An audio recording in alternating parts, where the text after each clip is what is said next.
What if Zambia is standing at the edge of a political storm, and the warning has already been given? The Patriotic Front, still shaken by the loss of power, is now pointing to Malawi. They say Zambians must learn from their neighbors, because when the people are finally given a choice, they will not choose propaganda, they will choose ideas. But here's the question that has shaken Lusaka. Who is this message really for? Is it a warning to President Hakainde Hichilema, whose critics say relies on heavy propaganda?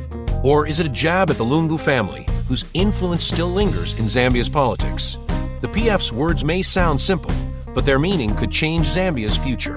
Stay with us, because what you're about to hear may reveal whether Zambia is on the path of Malawi or headed for something even more dramatic. Zambia has just been issued a powerful warning, and it's coming directly from the Patriotic Front, PF. Citing Malawi's political shift, PF leaders are urging Zambians to learn from their neighbors. When people are faced with propaganda versus real ideas, they will always choose ideas. But this message carries more weight than it seems. What does this warning mean for President Hakainde Hichilema, HH? Why is the Lungu camp being dragged into the debate? Could Zambia be heading toward the same political shock that Malawi faced? In this exclusive InspirAfrica official report, we unpack PF's message, its hidden meaning, and why it's sending shockwaves through Zambia's fragile political landscape. Stay tuned, because the battle between ideas and propaganda may decide the future of Zambia's democracy. The warning across borders, it began with a statement that cut through Zambia's noisy political landscape. Zambia must learn from Malawi. The words came from the Patriotic Front, but they echoed far beyond party lines. To many, it sounded like a cautionary tale. To others, it was a prophecy. But what exactly did Malawi do that PF insists Zambia cannot afford to ignore? In recent years, Malawi experienced one of the most dramatic political shifts in African history. Once dominated by entrenched elites and propaganda-fueled campaigns, the nation shocked the continent by overturning a fraudulent election, forcing a rerun, and ultimately voting for leaders who promised real policies instead of empty slogans. It was not just a political earthquake, it was a cultural awakening. Citizens rejected manipulation, rejected lies, and rejected the belief that leaders could hold on to power simply through propaganda. Instead, they chose ideas, tangible plans for reform, economic revival, and accountability. For PF, this moment in Malawi is more than history. It is a warning. They argue that Zambia, under the leadership of President Hakainde Hichilema, is walking a dangerous path, one filled with propaganda-driven narratives, promises that feel empty, and a growing disconnect between ordinary citizens and those in power. But the warning is not just for HH, it is also for PF itself. Because Malawians did not simply punish a ruling party, they punished the entire political class that underestimated them. And if Zambians truly learn from Malawi, they may reject both propaganda from the ruling government and recycled slogans from the opposition. That is why this warning stings. It is not only about HH's future, it is about Lungu's camp, PF's future, and the survival of political power itself in Zambia. The message is simple but powerful. Ideas now matter more than words. And the people, ordinary voters long underestimated, are watching closely. The question is no longer whether Zambia will learn from Malawi. The question is who will adapt before it is too late, and who will be left behind.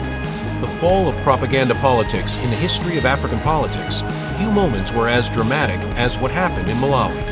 For years, political leaders believed propaganda could secure power. They controlled headlines, staged rallies, and repeated slogans that promised progress but delivered little. But something changed. Ordinary Malawians grew tired of speeches that sounded rehearsed, tired of promises that never translated into jobs, infrastructure, or lower prices, tired of the same recycled narratives that treated voters like passive spectators. When the 2019 elections in Malawi were marred by irregularities, citizens refused to accept the results.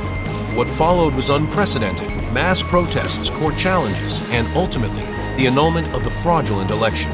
For the first time in African history, a presidential election was overturned through legal and civic action. And when the rerun came, the old strategy of propaganda failed. Leaders who thought they could charm the public with emotional speeches or smear campaigns were humiliated at the ballot box. The people made their voices clear. Empty words had lost their power.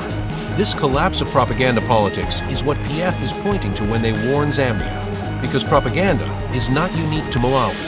In Zambia, too, leaders have often relied on slogans, carefully managed narratives, and endless promises of a better tomorrow. But the question remains, how long will Zambians tolerate words without action? President Hakainde Hichilema swept to power in 2021 on the strength of promises of cheaper fuel, more jobs, better governance, and a new dawn for Zambia. Today, critics say many of those promises feel distant, and PF warns that if HH continues relying on rhetoric rather than tangible results, the people may respond the same way Malawians did. But the warning cuts both ways. PF itself once held power, and it too leaned heavily on propaganda. If Zambians truly learn from Malawi, they will not just punish the ruling party, they will punish all who underestimate them. The fall of propaganda politics in Malawi was not just a story of leaders losing power. It was the story of citizens reclaiming it, and Zambia may be next. The rise of ideas over words when Malawi's voters went back to the polls after their annulled election, something extraordinary happened. For decades, political campaigns had been dominated by noise, colorful rallies, fiery speeches, and endless propaganda. But this time, the crowd wasn't moved by words. They wanted substance. The winning coalition in Malawi understood this shift. Instead of repeating old slogans, they offered ideas, clear plans for economic recovery, agricultural reform, and anti-corruption measures.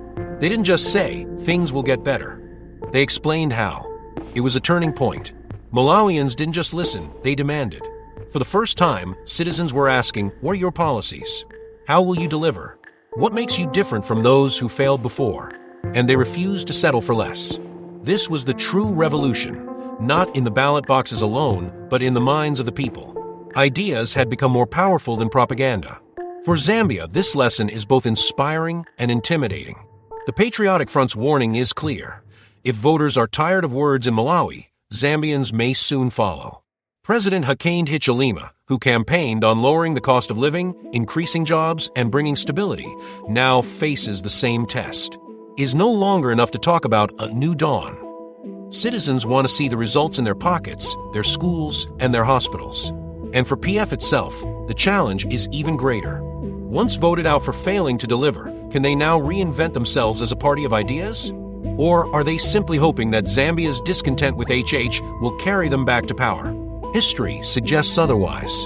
In Malawi, the people punished both ruling elites and recycled opposition leaders who offered nothing new. They demanded a new vision and rewarded those who had won. The rise of ideas over words marks a shift in African democracy. It is no longer about who shouts the loudest, but who thinks the deepest. The people are watching, and this time they are asking harder questions than ever before. HH and the shadow of Malawi in Lusaka, the name Malawi has begun to echo like a warning bell. For President Hakainde Hichilema, the story of Malawi's elections is not just a neighbor's history, it is a mirror reflecting his own challenges. When HH swept into power in 2021, it was on a wave of hope. Zambians were tired of corruption, economic decline, and rising costs under the Patriotic Front. HH promised a new dawn. He would lower fuel prices, stabilize the economy, fight corruption, and restore dignity. But years later, the glow of those promises has started to fade. Fuel and food prices remain high. Youth unemployment remains a crisis. Farmers complain about delayed inputs. And many ordinary Zambians now ask, where is the new dawn we voted for? This is where Malawi's shadow looms. In Malawi, citizens once gave leaders the benefit of the doubt. They tolerated excuses, delays, and slogans. But eventually, their patience ran out. They demanded results, and when they didn't get them, they forced change. PF's warning is built on this very comparison. They are telling Zambians, look at Malawi. Look at how quickly the people turned on their leaders when promises went unfulfilled. And they are reminding HH, propaganda will not protect you when reality hits the people's stomachs. But the warning is not without irony. PF themselves lost power for similar reasons. They too made promises, and they too were rejected when the gap between words and reality grew too wide. The difference now is that HH came into office during an economic storm, huge debt, global inflation, and domestic crises. His supporters argue he inherited a broken system, and progress takes time. His critics argue that excuses are no longer enough. And so, HH finds himself in a precarious position. Every decision, every policy, every speech is measured not against his own words, but against the Malawian example. Will Zambians remain patient? Or will they, like Malawians, decide that words without results are no longer acceptable? The shadow of Malawi is not just a warning. It is a test, and HH is already sitting for the exam. PF's warning, genuine concern or political strategy. When the Patriotic Front tells Zambians to learn from Malawi, it sounds like a civic lesson. A warning rooted in the reality of Africa's shifting political winds. But is it really? Or is there more beneath the surface? On one hand, PF is not wrong. Malawi proved that propaganda alone cannot keep leaders in power. Citizens demanded ideas and results, and when leaders failed, they were swept aside. For Zambians, this is a powerful reminder that no government is safe when the people are hungry, angry, and ignored. But let's not forget, PF themselves once held the reins of power. And when they did, they also leaned heavily on propaganda. Slogans like Santa EPO, Wabamba promised accountability, yet corruption scandals multiplied. They pledged jobs, yet unemployment soared. They promised stability, yet Zambia's debt crisis deepened. So why then is PF so eager to warn Zambians now? Is it because they have truly learned from their mistakes? Or is it because they see a chance to exploit public frustration with HH? Many analysts believe PF's strategy is twofold. First, to remind citizens of their growing disappointment with the ruling party. And second, to paint themselves as the wiser alternative, the party that understands the lessons of Malawi.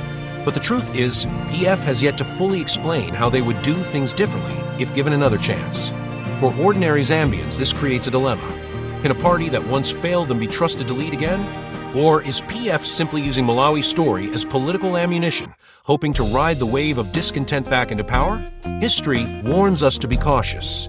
In Malawi, voters did not just punish the ruling elites, they also rejected recycled leaders who offered nothing new. The people wanted fresh ideas, not recycled propaganda.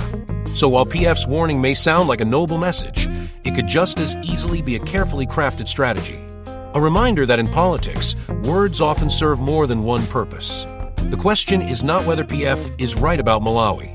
The question is, will they follow the lesson themselves? The people's voice. Are Zambians ready for change? Every democracy has a breaking point, a moment when citizens decide they have had enough. In Malawi, that moment came after years of unfulfilled promises and a disputed election. The people poured into the streets, they went to the courts, and they refused to be silenced. But what about Zambia?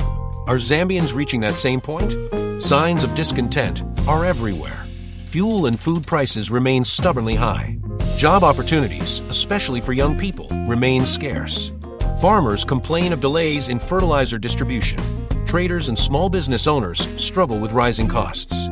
For many families, daily life feels harder, not easier. On the political front, frustration is growing louder. Critics accuse the government of failing to deliver on campaign promises. Opposition voices claim that HH has become distant from the struggles of ordinary citizens. Even some supporters whisper that the new dawn feels more like a dim sunset. Yet, Zambia's people are not powerless. Their strength lies in unity and the ballot box. The lesson from Malawi is clear. When citizens organize and demand accountability, change becomes possible. But the question remains, are Zambians ready to demand more than promises? Historically, Zambians have shown remarkable patience. They tolerated long years of one-party rule, and they gave PF multiple terms despite economic decline. But patience is not endless. If leaders continue to fall short, citizens may decide, like Malawians, that action is the only path forward.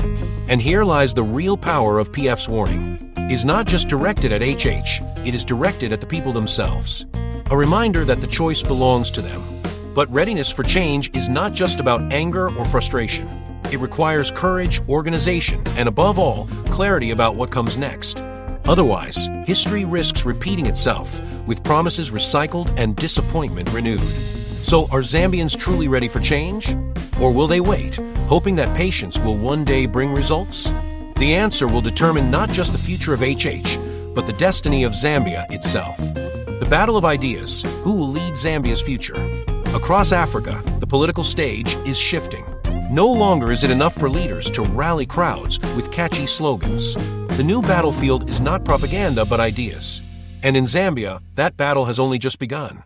The Patriotic Front says Zambia must learn from Malawi, where voters rejected empty words and demanded real solutions. But here's the challenge. Who in Zambia's political landscape is ready to provide those solutions? On one side stands President Hakainde Hichilema. His promise of a new dawn inspired millions, but the pressure is now on him to transform those promises into visible results. If HH can deliver reforms that reduce the cost of living, create jobs, and fight corruption, he may yet redefine Zambian politics.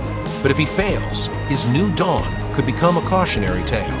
On the other side is the Patriotic Front. Once powerful, now in opposition, PF faces a credibility crisis. They warn about propaganda politics, yet many Zambians remember their own failures while in government. Can PF truly reinvent itself as a party of ideas, or are they merely hoping to ride on public anger against HH? Then there are Zambia's smaller parties and see a similar rise of fresh alliances, driven less by loyalty to personalities and more by commitment to clear policies? The battle of ideas is not about who shouts the loudest. It is about who convinces Zambians that they hold the key to solving the nation's pressing challenges.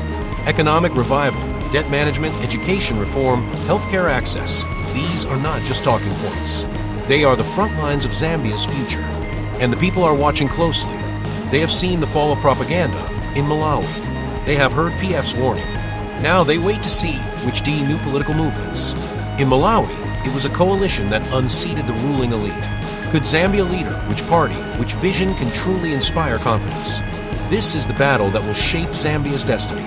The question is, who will win the war of ideas? Lessons for Zambia, beyond propaganda. Towards progress, every great nation reaches a crossroads. For Zambia, that moment is now. The Patriotic Front's warning, learn from Malawi, is not just about politics. It is about survival, dignity, and the future of democracy itself. Malawi showed Africa something remarkable, that ordinary citizens, when united, can demand more than promises. They can hold leaders accountable, they can force change, and they can push politics beyond propaganda. That is the real lesson. For Zambia, this means two things. First, leaders, whether in government or opposition, must understand that the old ways are collapsing. The days of catchy slogans, emotional speeches, and endless promises are numbered. What Zambians want now is clarity, clear policies, clear timelines, and clear accountability. Second, the people themselves must realize their power. Democracy does not end at the ballot box.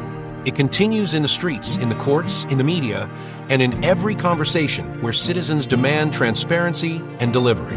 The Malawian experience proved that when people refuse to be silenced, history changes. But here lies the challenge. If Zambia is to move beyond propaganda, the shift must be collective. HH and the UPND government must prove they can deliver real progress, not just rhetoric. PF must show they have learned from their failures, not simply exploit public frustration. And civil society must continue to raise its voice, ensuring that leaders do not forget who they serve. The road ahead will not be easy. Rising prices, unemployment, and debt are not problems solved overnight. But what matters is whether Zambia chooses honesty over deception, ideas over slogans, and progress over propaganda.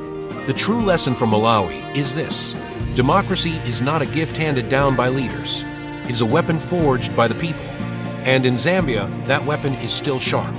So the choice lies with the people to demand more, to expect better, and to refuse to settle for less. Because beyond propaganda lies the promise of real progress. And that ultimately is the Zambia worth fighting for.